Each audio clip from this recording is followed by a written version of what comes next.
Okay, so welcome back. This is video number 7. We're going to talk about the survey form.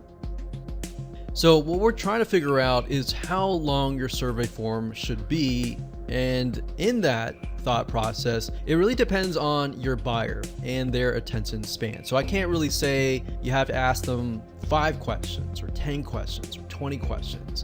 It really depends on your prospect and essentially their patience level. So in order to do that, you have to get an idea of their typical day. So that's why we did the exercise previously. So if you skip that, you're really not going to know how much time they have during their typical day.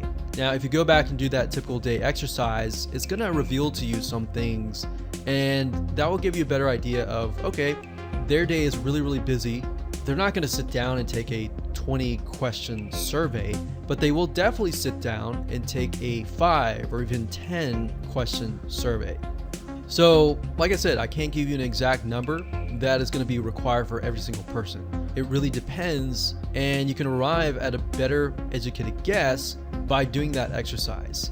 So in other words, by understanding your buyer and how willing they are to go through your whole service, that is when you will know. So obviously you don't want to make it too long, but you want to ask the right amount of questions. Now, in terms of what survey web application you should use, we recommended SurveyMonkey.com and Wufoo.com.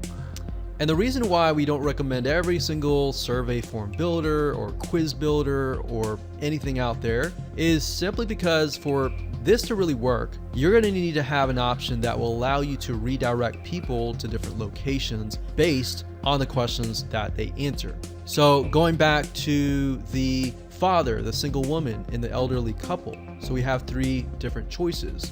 If they choose that this is my age, we're retired, whatever, you're not going to want to send them to the exact same location, right? Otherwise that defeats the whole purpose of a survey funnel and customizing that experience to them.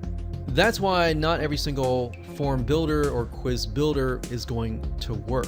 Now, what these are called are conditional rules.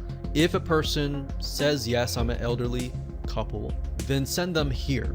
If they say that they are a father of a family, send them here. If then. So you need the conditional rules, and the form builder needs to be complex enough to offer those as options. So going back to the security example, if the father is taking the survey and checks that, yes, we want to redirect them to a specific location. And this will allow you to direct them to a different video sales letter or even a different email autoresponder system. So in turn, you can customize the experience that they have, your email series to that specific person and their needs. So hopefully this makes sense. If you're wondering how to implement this, don't worry.